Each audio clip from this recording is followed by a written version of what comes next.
What's going on, y'all? 5 Sports Talk back at it with another video talking some NBA, and we have a blockbuster trade just before the season starts. Carmelo Anthony is finally on the moves, thank God, okay?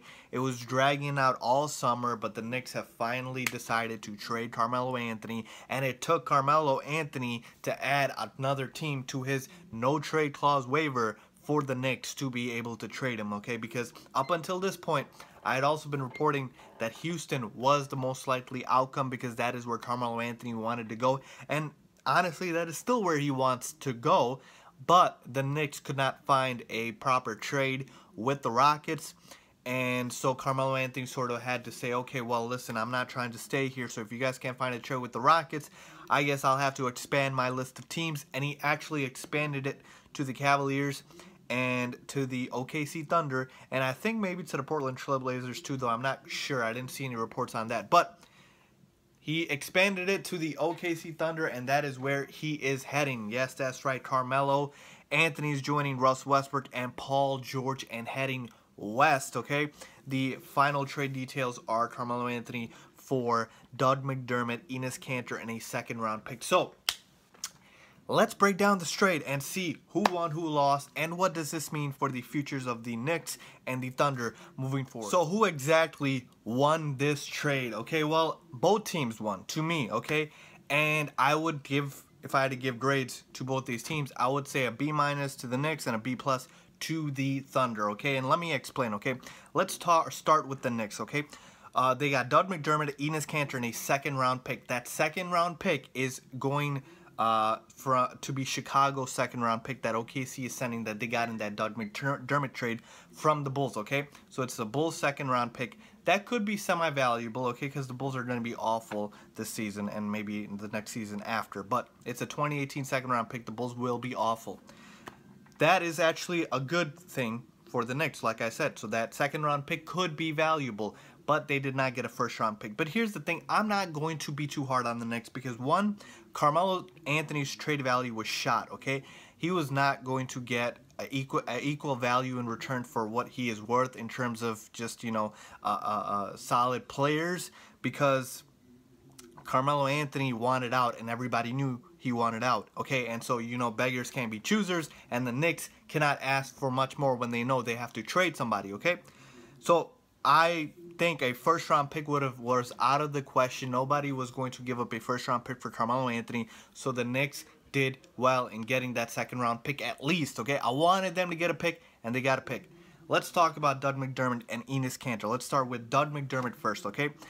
I'm a Bulls fan, so I watched Doug McDermott since his rookie year. The Bulls traded a lot of picks for this guy. I believe they chose him 11th overall in that draft that they picked him in, and he completely underwhelmed. The thing with Doug McDermott is he has no athletic ability to defend. He at this level, he is a good shooter, like I said, but even that he's inconsistent in. So to me, Doug McDermott is going to be a role player for the rest of his life, so I don't see too much potential in him. But again, he is still young, so I could be wrong. At least the Knicks didn't trade for a 32-year-old swingman guard, okay? So McDermott, though I think he is what he is at this point, he can't defend. He can shoot, but he doesn't have much athletic ability to do anything else. He can't put the ball in the basket like people thought he could in college. He really can't. And so for Doug McDermott, his best ability is to space the floor, and you just hope he can at least do that, okay? Let's talk about Enes Kanter. He's a revolving door on defense, okay? So another player who cannot play defense. For Enes Kanter is a machine on the offensive side of the ball. He's a king of those, you know, rebound and putbacks. Great rebounder, great around the basket. He's actually got a couple of good, nice post moves, better than Joakim Noah or Kyle O'Quinn. So Enes Kanter will be an upgrade offensively, but defensively he's a liability, and that's just a problem for the Knicks. So I think with Kanter, and I'm going to be going to it a little bit later, they might bring him off the bench because they have bigs like Porzingis and Hernan Gomez. So Kanter as a bench piece will be nice, but like I said, he cannot play defense. But with that being said, two solid role players and a second-round pick. You can't get too harsh on the Knicks for this, like I said, because this is actually what was expected to be.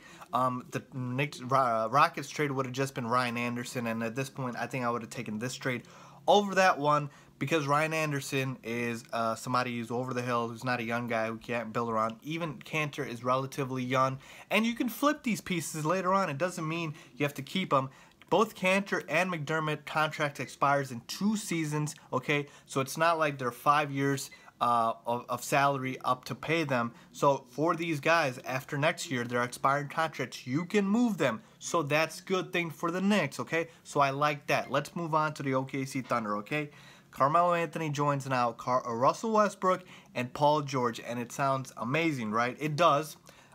This new starting lineup is going to be Westbrook, Andre Roberson, Paul George, Carmelo Anthony, and Steven Adams, okay? And off the bench, you're going to have some combination of a Taj Gibson, Patrick Patterson, Alex O'Briens, Kyle Singler. Who else do we have here? Just a bunch of guys, like I said. So this team is going to be loaded, okay? But I caution you, okay? I caution you guys to not get super duper excited about the Thunder because chemistry is going to be huge here, okay?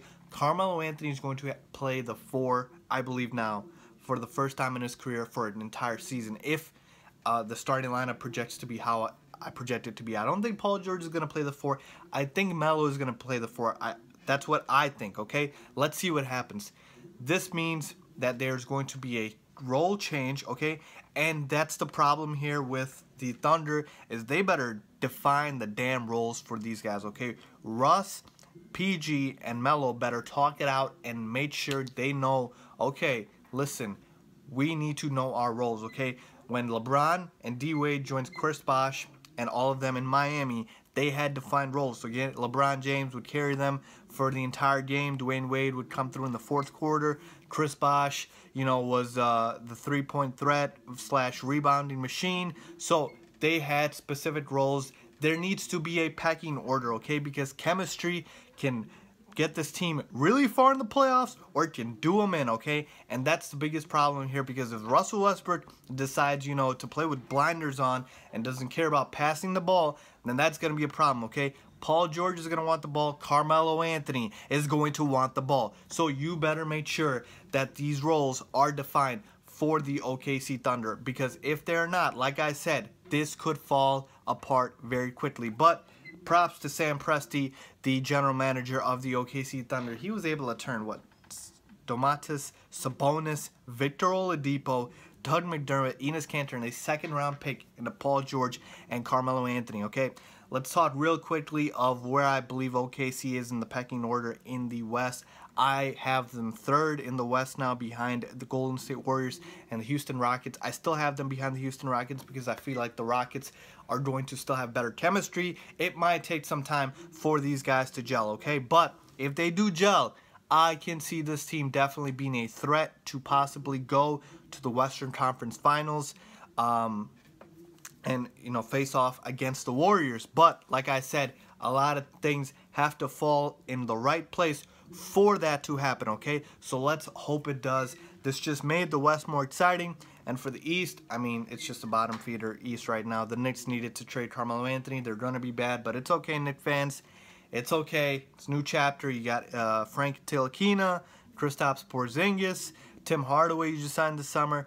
Hopefully you can build around those guys. I like Willy Hernangomez, so it's going to be a bright future for the Knicks. Let's just hope they can build on it. But with that being said, that is what I think, folks, about this trade. Let me know what you guys think. Leave a comment down below if you agree, disagree, who won or who lost this trade. If you don't follow me on Twitter, make sure to follow me on Twitter down below, Instagram as well. And thank you for watching.